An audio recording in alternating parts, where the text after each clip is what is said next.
O Abandono dos Ideais. Publicado em 7 de setembro de 1987, é uma aula do curso Introdução à Vida Intelectual. Reproduzido aqui sem alterações.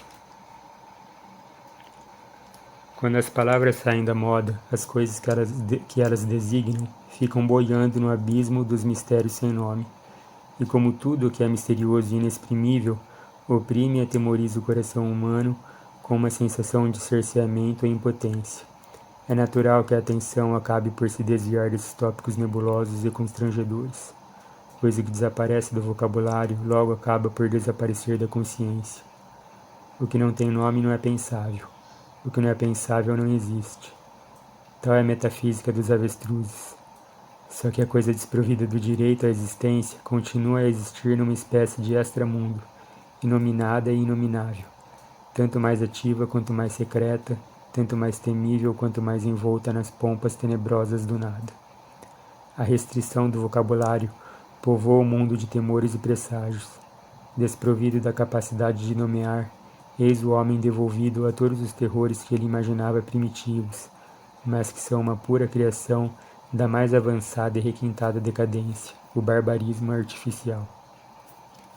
Se a coisa desprovida de nome é, por acaso, alguma realidade espiritual elevada, um valor excelso ou aspiração suprema da alma, uma dessas coisas essenciais que se pode expulsar da consciência, mas não da existência, é natural que sua reencarnação obscura assuma, mais ainda, as feições do terrível, do informe e do monstruoso. É algo assim que acontece com aquela coisa designada pela palavra ideal, uma palavra obviamente fora de moda, cujo significado perde realidade com a rapidez com que perde sangue um decapitado. Denomina-se ideal a síntese em que se fundem numa só forma e numa só energia a ideia do sentido da vida e a do preço da sua realização. Disse que um homem tem um ideal quando ele sabe em qual direção tem de ir para tornar-se aquilo que almeja, e quando está firmemente decidido a ir nessa direção. Complexo de impulso e de esquema. O ideal atrai como um imã e coordena como um eixo. Pela unidade de sua forma, convoca o sinergismo da vontade, a concorrência de todas as forças para a consecução da meta. Pelo seu caráter de síntese projetada para o futuro, ergue-se como um tribunal soberano e neutro para a arbitragem de todos os conflitos do presente, que ali se resolvem e superam de modo que mesmo as tendências mais antagônicas da alma possam convergir num só ímpeto ascensional.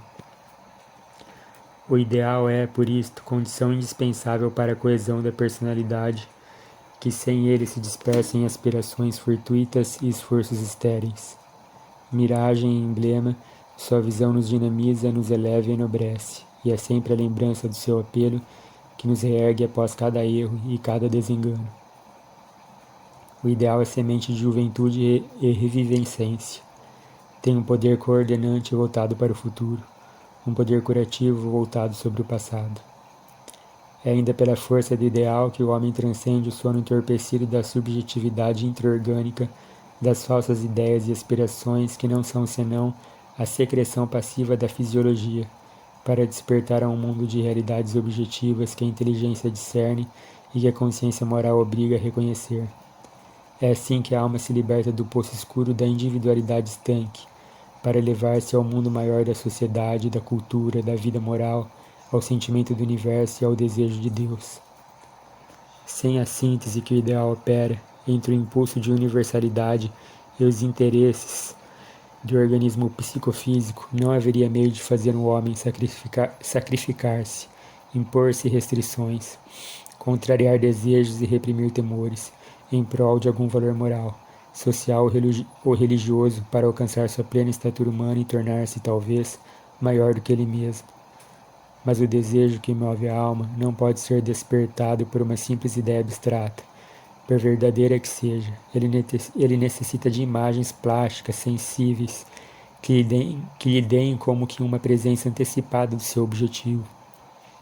Também não se move, exceto no homem grosseiro, ao simples apelo de uma imagem atrativa, mas aguarda que a inteligência examine e aprove o objeto como desejável e bom. Não basta que a meta seja verdadeira, é preciso que seja bela. Mas não basta que seja bela, é preciso que seja verdadeira e justa. É a síntese desta tripla exigência intelectual, estética e moral que se denomina ideal. Ele concilia no homem o desejo de autoafirmação, de autodefesa, de permanência, com o impulso de crescimento, de doação e de superação de si. Ele dá uma significação universal às tendências individuais e põe estas a serviço daquela. Spencer falava dos sentimentos ego-altruístas, intermediários entre o egoísmo e o altruísmo. Neles uma satisfação dada a si mesmo. É indireta, porém voluntariamente ocasião de benefício para os outros. O ideal extrai grande parte do seu dinamismo dessa pulsação ego-altruísta, em que a felicidade de um homem se identifica com o bem dos demais. O ideal é como fogo em que se transfunde no forno alquímico da alma o egoísmo em tal altruísmo, a paixão reflexa em ação refletida. Mas não é só por isto que o ideal dá força, equilíbrio, consistência, personalidade.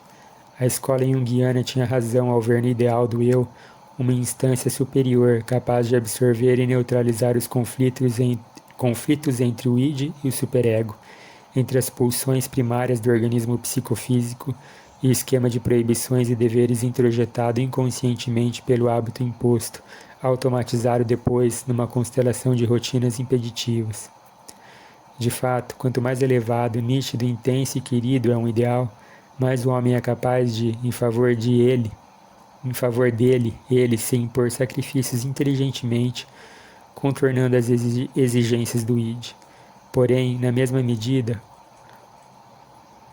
o ideal o capacita a contrariar, se preciso, as imposições de uma moralidade meramente exterior e convencional, a reformar e elevar seu padrão de valores, a superar a obediência servil a exigências repressivas e racionais.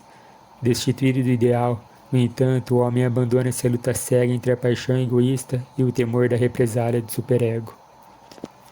Embora nascida na nossa consciência subjetiva, a imagem de perfeição expressa no ideal aponta para uma qualidade objetiva. Pelo ideal, as qualidades latentes do homem tendem a orientar-se para fora e transformar-se em atos e obras no mundo. O ideal é o caminho pelo qual as aspirações individuais de felicidade distribuem-se nos sulcos já abertos da realidade exterior, saem da redoma do sonho e ganham corpo no cenário maior dos fatos e das coisas. Sem um ideal definido, todas as melhores aspirações não passam de sonhos, porque não há um dever moral imanente a exigir que se amoldem à realidade, que se limitem em extensão para realizar-se em intensidade. Só o homem idealista é realista. Os demais são sonhadores ou cínicos. Não tendo uma medida do que as coisas deveriam ser, veem nas melhores ou piores do que são.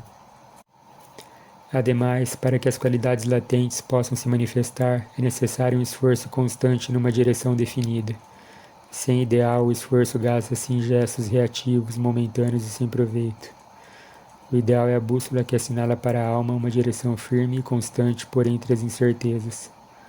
Por isto, o sentimento de insatisfação, de vazio, de tédio que experimentamos quando traímos ou esquecemos o ideal é o sinal de alarma que nos permite corrigir o rumo e reencontrar.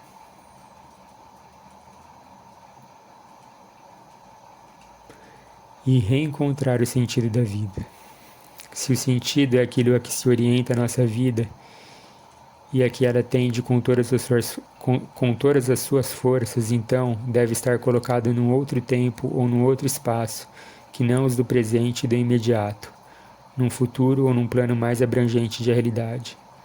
O ideal é a presença deste futuro no presente, deste outro espaço no aqui e no agora.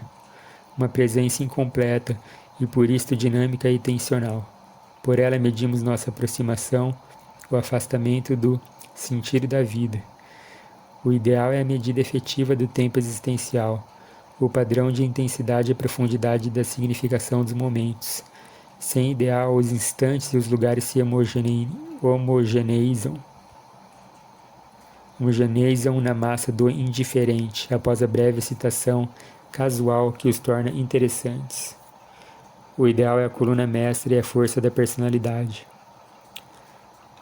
Traí-lo ou esquecê-lo é entregar-se, de ossos quebrados nas mãos da contingência e do absurdo.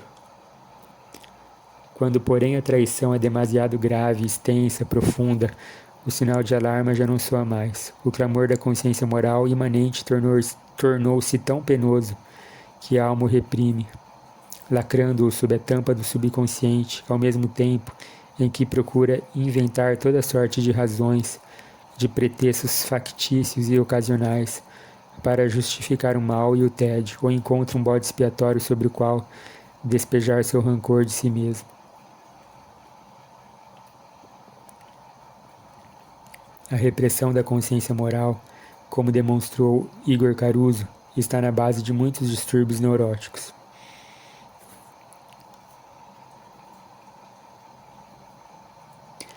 A neurose apoia-se no complexo jogo de racionalizações e compensações que falseia completamente a posição existencial do indivíduo, como uma bússola viciada.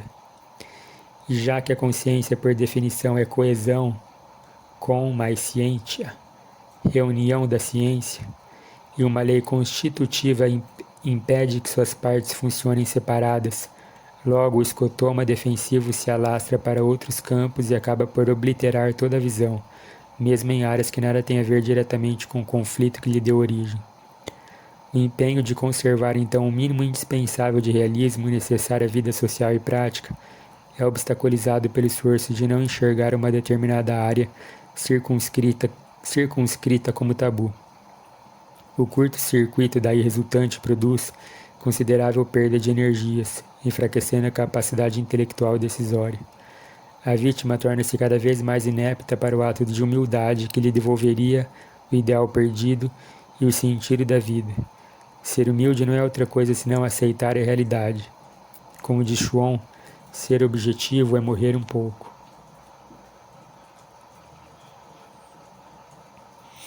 Na psicologia e psicoterapia de Paul Diel, a divindade é a imagem ideal que orienta todos os esforços para a autorrealização das qualidades superiores do homem. Pouco importa que teologicamente ela seja muito mais do que isto, pois, para o indivíduo, a divindade real e objetiva só é acessível através de sua imagem pessoal de Deus. E é justamente esta é a base da qual tem de partir todo o ensino religioso que não seja mera lavagem cerebral. Psicologicamente, porém, o interesse maior não reside na veracidade teológica da imagem, porém na sua ação catalisadora sobre a massa das forças psíquicas. Encarado psicologicamente ou teologicamente, o ideal da perfeição humana, sugerida pela imagem do divino, é a meta obrigatória e universal da existência humana sobre a Terra. E a perda deste ideal é, segundo Diel, a causa das neuroses. O ideal da perfeição pode ser corrompido ou desviado, basicamente de duas maneiras. Diel chama-as exaltação imaginativa e banalização. São processos opostos, sucessivos e complementares.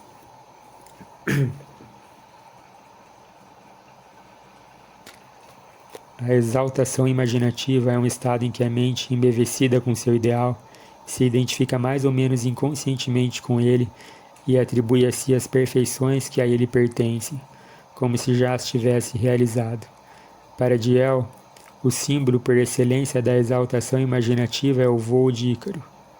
As asas de cera representam a força da imaginação que só pode elevar aos ares um corpo imaginário. O exaltado toma o potencial por atual, imaginando possuir as perfeições a que aspira. Por isso mesmo, sua alma experimenta, como num choque de retorno, um sentimento de estranheza e de impotência perante o mundo, que não cede, como ele esperava, aos seus encantos ou poderes.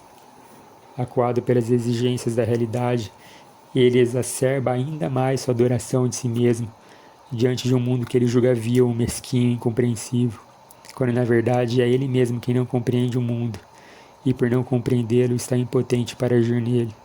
É a síndrome do jovem incompreendido, que pela simples razão de ter aspirações elevadas, ou que lhe pareçam elevadas, já se sente ipso facto superior ao seu ambiente. e, portanto, limitado ou coagido pela mesquinhez real ou aparente dos pais, da escola, da sociedade, do emprego, etc. Nem sempre ele declara seu sentimento em voz alta. Uma vaga intuição do caráter doentio do seu estado pode envolver este sentimento numa complexa rede de disfarces, atenuações e racionalizações muito difícil de deslindar. Também é certo que seu diagnóstico depreciativo sobre o mundo em torno pode ser em si mesmo objetivamente verdadeiro, sendo falso apenas o lugar e a função que ocupa na sua alma, já que a degradação do mundo lhe aparece, por vezes ao menos, como uma espécie de contraprova de suas próprias qualidades excelsas. Não raro doente alia-se a outros jovens imbuídos do mesmo sentimento, em busca de apoio e confirmação de suas queixas contra o mundo. A comunidade de sentimentos e a repetição das queixas, criando uma atmosfera de comprovação intersubjetiva, parece dar consistência real ao diagnóstico distorcido e subjetivista que cada um dos membros do grupo faz quanto ao estado do mundo, legitimando seu discurso contra a mediocridade e grosseria das pessoas de fora. Estar dentro do grupo é então um sinal de uma espécie de eleição, a prova de uma qualidade excelsa e incomunicável. O sentimento de ter acesso a algo misterioso, profundo, especial, pode exacerbar a exaltação imaginativa ao ponto de provocar uma verdadeira ruptura com a realidade ambiente, incapacitando o indivíduo para o cumprimento dos deveres sociais mais elementares. Quando a exaltação imaginativa chega a efeitos tão profundos, é que o doente já se encontrava à beira de um colapso intelectual e social, contra o qual provavelmente terá sido advertido pelos pais, por amigos, ou por uma infinidade de sinais diretos e indiretos.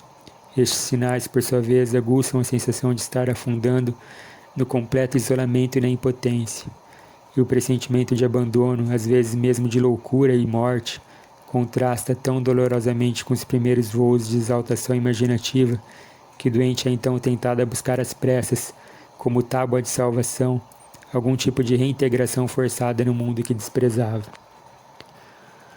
Como, porém, isto implicaria a humilhação de voltar atrás nas críticas e a renúncia à independência afetada, a mente só consegue a reintegração forçada mediante o artifício de operar uma inversão de valores. Ao invés de abandonar somente a atitude de autoexaltação, passando a uma postura de humildade perante o ideal, ela vai ao contrário, desidentificar-se do ideal para poder abandoná-lo sem perder o sentimento de sua própria superioridade. Conserva assim sua autoexaltação, mas sob uma forma destituída de conteúdo pretensamente idealístico, e revestida agora de uma posse de realismo, terra a terra e não raro de maquiavelismo, carreirismo profissional, cinismo, materialismo, etc. É a esta atitude que Dial denomina banalização. A inversão banalizante só pode ocorrer mediante uma mutação súbita longamente preparada no subconsciente. O processo é bem conhecido e foi descrito por Pavlov muito antes de Diel, no que toca às suas bases neurofisiológicas. O acúmulo de contradições necessário para sustentar uma posição existencial artificiosa e falsa, leva à proliferação de tensões contraditórias e produz situações novas, incompreensíveis, que ultrapassam a capacidade de resposta racional e as habilidades de adaptação do organismo. Quebram-se assim inúmeras cadeias de reflexos condicionados que constituíam a base subconsciente do comportamento, e o homem se vê num estado de indeslindável confusão. A inversão súbita de valores pode então sobrevir porque, segundo demonstrou Pavlov, a inibição prolongada dos reflexos adquiridos suscita angústia intolerável, da qual o sujeito se livra mediante reações opostas às suas condutas habituais. Um cão, por exemplo, se apegará ao funcionário do laboratório que detestava e tentará atacar o dono de quem gostava. As tensões provenientes de vários lados, impondo ao cérebro provas intoleráveis, produzem então uma inibição protetora que desorganiza os reflexos adquiridos, destrói as suas camadas mais recentes e determina no sujeito o abandono de suas crenças. O conhecimento técnico deste mecanismo permitiu a sua utilização sistemática nos processos de lavagem cerebral e reforma da opinião nos campos de prisioneiros da China e da União Soviética. Porém, o mesmo fenômeno, atenuado ou disfarçado, observa-se disseminado na vida social contemporânea, graças ao abuso das pressões psíquicas da propaganda, da persuasão subliminar, dos exercícios psíquicos, das experiências pseudomísticas. Sabe-se hoje que esta mutação pode afetar não somente este ou aquele grupo de crenças e atitudes, mas a personalidade total. O crescimento assombroso da incidência destes fenômenos nos Estados Unidos levou alguns psicoterapeutas a falar de uma epidemia de mutações súbitas de personalidade, que constitui talvez o mais grave capítulo de psicopatologia social conhecido na história do Ocidente. A facilidade com que este processo se desencadeia, mesmo fora do cenário das seitas pseudomísticas e de toda a experimentação de poderes psíquicos, pode ser explicada pelo fato de que, quando o cérebro é submetido a tensões ainda mais fortes, a fase de inibição cerebral pode ser sucedida por uma fase paradoxal. Nesta, estímulos fracos e antes ineficientes podem causar respostas mais acentuadas do que estímulos mais fortes. Isso significa que basta uma fase de acúmulo tensional para que o processo de inversão possa seguir atuando no subconsciente, movido doravante por estímulos insignificantes e ocasionais. Então, no terceiro estágio da inibição protetora, a fase ultraparadoxal, as respostas e o comportamento positivo começam de repente a se transformar em negativos, e os negativos em positivos. As mudanças de opinião nesta fase e as justificativas aparentemente lógicas que o doente oferece a si mesmo e aos outros não são senão um disfarce exterior de um processo que tem suas raízes numa sobrecarga de estimulação neuronal. São um vestígio de ideias em torno de motivos reflexos que permanecem subconscientes. Na banalização, o indivíduo amortece então sua sensibilidade para todas as deficiências, injustiças e feiuras, que no seu tempo de idealismo exaltado lhe pareciam revoltantes e intoleráveis. É que antes ele via as feiuras somente no mundo exterior, e como não as enxergava em si mesmo, as condenava, desde cima. Agora ele as admite dentro de si. Porém, como são suas e se identifica com elas, ele as defende como sinais de superioridade. Não raro afeta uma atitude de soberano desprezo por aqueles nos quais se mantém viva a antiga sensibilidade moral, e acusando-os de rancorosos, frustrados ou coisas assim, ele se compraz no seu novo estado de homem ajustado, e no seu entender adulto. A banalização consiste neste nivelamento por baixo do sentimento moral e estético. Ela permite que o indivíduo adote como normais e indiferentes atitudes e opiniões que antes lhe pareciam imorais e desprezíveis. Não rara mutação apaga blocos inteiros da memória, de modo que o indivíduo, para sustentar com alguma coerência seu novo padrão de comportamentos, chega a negar os fatos mais óbvios e patentes que presenciou. George Orwell, no seu romance 1984, descreve um caso em que, passando por esse gênero de mutação, as testemunhas mesmas da inocência de um acusado depõem pela sua condenação. A mutação pode resultar então em total atomização do comportamento e acarretar, com a perda da integridade psíquica, a dissolução dos padrões morais mais elementares, produzindo o cinismo, a amoralidade, o descaramento, aliados às vezes a boas doses de autopiedade.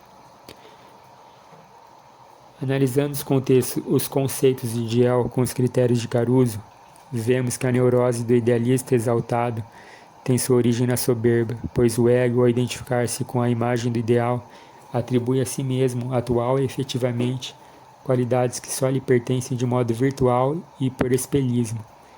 É uma forma de autolatria. Quando os teólogos dizem que a soberba é a raiz de todos os pecados, é isso que eles têm em vista. O idealista exaltado corrompe o bem na sua própria raiz, corrompe-o na medida em que tem por ele um amor egoísta. Santo Agostinho diz que todos os vícios se apegam ao mal, para que se realize. Só a soberba se apega ao bem, para que pereça. A passagem da exaltação à banalização perfaz então a mudança, acarretando uma inversão total de valores, instalando o mal no lugar do bem. Na exaltação, os valores reais ainda são afirmados, apenas como uma localização falseada. Na banalização, a negação dos valores é afirmada ela mesma como valor. A banalização é o momento mais grave do processo corruptivo. É claro que a alma doente só consegue operar esta transformação na medida em que não conscientiza todos os passos do processo e todas as implicações de seus atos e decisões, mas se enreda numa trama de racionalizações e sofismas, destinada a erguer ante seus próprios olhos um simulacro verossímil de inocência, no instante mesmo em que, traindo a vocação humana, trai o sentido da vida. É interessante observar que quando o doente vai da exaltação à banalização, ele passa a representar perante si mesmo o papel de homem realista e maduro, revestida de posse de segurança afetada, destinada a reforçá-la no novo papel. Daí que ele seja o último a perceber que a sua aparente superação da revolta juvenil vem acompanhada não de um acréscimo de equilíbrio e força, porém de um decréscimo das capacidades intelectuais e de uma degenerescência nervosa similar à que se vê na evolução senil. De fato, uma das conquistas que assinalam uma evolução objetiva do homem na entrada da adolescência é a passagem dos sentimentos puramente egoístas e orgânicos às tendências ideais ou suprapessoais. Nesta fase, o indivíduo experimenta um sentimento de imperfeição, de insuficiência, trata de sair de si, de dar-se. A evolução da vida afetiva segue a ordem que vai do simples ao complexo. Necessidades, inclinações egoístas, inclinações ego-altruístas, inclinações altruístas, inclinações ideais. Porém, em certas enfermidades da evolução lenta, como a paralisia geral dos sifilíticos e também da degenerescência senil, observa-se um movimento inverso. Escreve Ribot. A lei de dissolução consiste numa regressão contínua que desce do superior ao inferior, do complexo ao simples. Em alguns enfermos, assinala Shalai, pode-se comprovar a desaparição momentânea das tendências ideais altruístas e mesmo ego-altruístas, isto é, comprovado sobretudo na maioria dos anciãos. Fora do caso, é claro, dos seres superiores nos quais essa degenerescência sentimental pode não se produzir.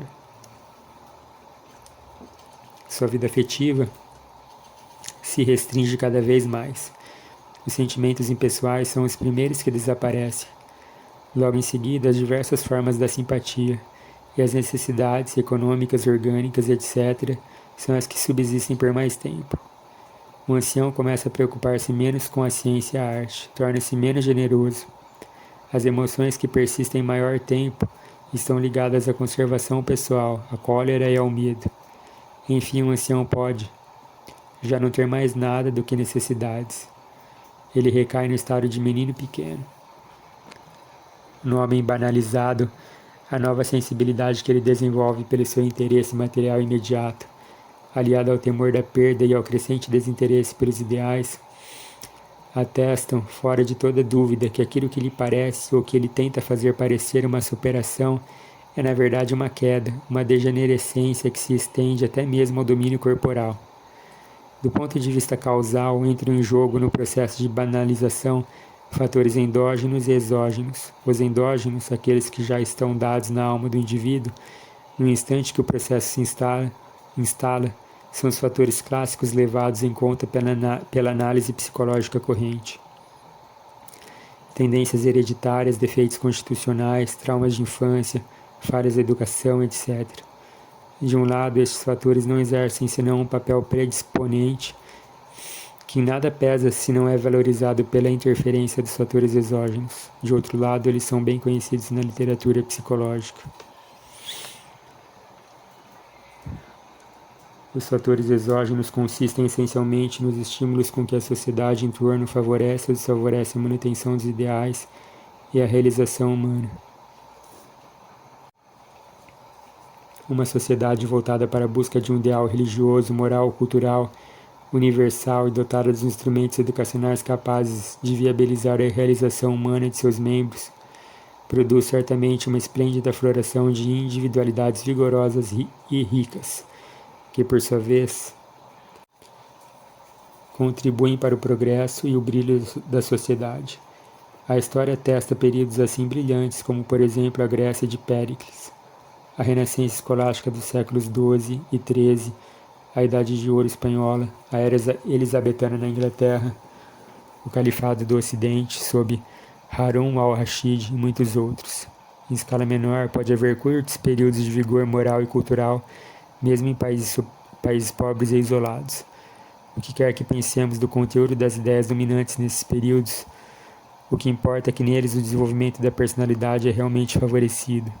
Nem sempre esses períodos coincidem com épocas de riqueza e progresso material.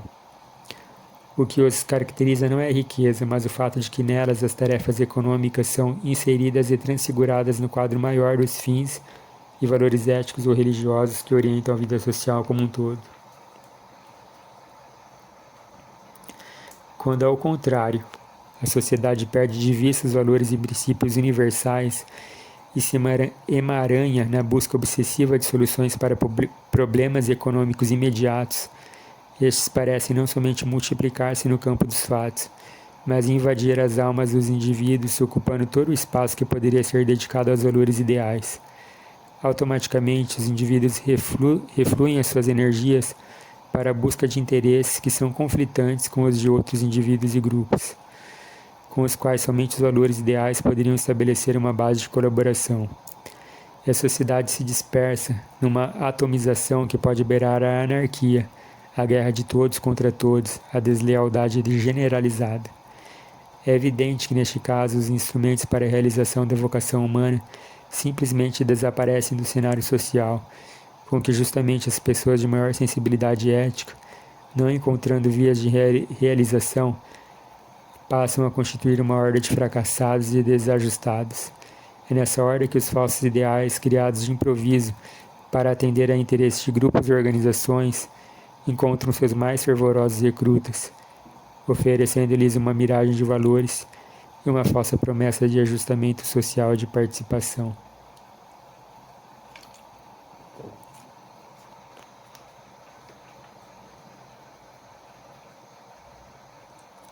A situação torna-se ainda mais grave nos estados totalitários ou pré-totalitários, quando a mobilização de massas inteiras da população para colaborar na solução de problemas econômicos recorre ao expediente de tentar sintetizar em proveito dos fins do Estado ou das forças políticas que o disputam as duas correntes de força tendentes à exaltação imaginativa e à banalização. As tendências idealísticas são canalizadas em movimentos de massa, seja de caráter abertamente político, seja pseudo-místico ou pseudo-cultural, ao mesmo tempo que as promessas de sucesso na vida social e profissional postas em circulação pelos planejadores da operação garantem um eficaz retorno das tendências de banalização em proveito dos mesmos objetivos. Isto se observou não somente nos estados descaradamente totalitários, como a União Soviética e a Alemanha nazista, mas também em todo o mundo ocidental. As ligações hoje em dia patentes entre certas seitas pseudomísticas e organizações multinacionais mostram que a sociedade moderna tem um de seus principais esteios numa complexa máquina de reciclagem do idealismo juvenil, que esta máquina primeiro perverte por incentivo à exaltação, mediante lisonjas às aspirações artísticas, políticas e espirituais mais descabidas, e depois reverte no sentido de um enquadramento social banalizado. O caso mais eloquente é do jovem filho de banqueiro que abandona a mediocridade do materialismo familiar para ingressar no ensinamento espiritual de Rajneesh, e depois é reenquadrado por baixo, ao ser mobilizado para trabalhar na gigantesca empresa de limpeza de sede de bancos, de propriedade do mesmo Rajneesh. O número destes mecanismos circulares em operação na nossa sociedade é muito elevado. Eles operam de maneira ubíqua e sorrateira, primeiro excitando, lisonjeando, pervertendo, depois desviando, reciclando e reaproveitando para seus próprios fins todos os ideais juvenis, mesmo os que lhes são mais hostis em aparência. É evidente que nestas circunstâncias um simulacro de autorrealização tende a oferecer uma falsa alternativa de solução para o conflito entre as tendências de exaltação e banalização. A alma colocada sob a pressão esmagadora e multilateral das forças que pela lisonja ou pela acusação, pelas promessas ou ameaças a comprimem e a dilatam, ora para a exaltação imaginativa, ora para o ajustamento banalizado, pode agarrar-se a este simulacro, com toda a fúria e o desespero de um náufrago. Numa sociedade empobrecida, fortemente empenhada em reduzir a proletarização à totalidade dos seus membros, e na qual, ademais, todos os instrumentos de defesa espiritual e religiosa foram substituídos pelas multinacionais de pseudomística e todos os instrumentos de defesa cultural pelo vozerio onipresente obsedante das comunicações de massa. Nesta sociedade, o drama acima descrito atinge um máximo de intensidade, que deixa entrever nada menos que um desenlace trágico, com a desumanização brutal da população e a redução da vida social a um jogo cego de interesses mesquinhos, em disputa ocultamente orquestrado e dirigido, desde o topo por um sinistro grupo de planejadores sociais. Por todos os meios, essa sociedade espremerá, como entre os dois dentes de um alicate, todos os talentos e ideais nascentes, até esmagá-los e subjugá-los à bestialidade dominante. No entanto, apesar das pressões maciças e de todos os atrativos corruptores, a inteligência humana, por sua natureza mesma, continua essencialmente livre e capaz de objetividade e universalidade. E se é fato que chegará um momento em que cada um sozinho, privado de todo contato material que possa ajudá-lo em sua resistência interior, terá de encontrar em si mesmo e só nele mesmo o meio de aderir firmemente pelo centro de sua existência ao Senhor de toda a verdade. Não é menos verdade que está somente nas mãos de cada qual dizer a este mundo sedutor e ameaçador: latrare potest, mordere num potest, nisi volentem. Podes latir, mas não podes morder, a não ser que eu o deseje. Mesmo as pressões mais formidáveis que o universo concentracionário impõe à alma humana, na mais temível das tiranias já conhecidas, não exime o homem de sua responsabilidade individual. Todos aqueles em quem ainda reste um grão de consciência das metas reais e superiores da existência humana têm o dever imediato e indeclinável de estudar, conhecer e desmascarar os mecanismos do processo corruptor aqui descrito, para escapar aos falsos conflitos em que ele nos joga e às falsas alternativas que ele nos oferece.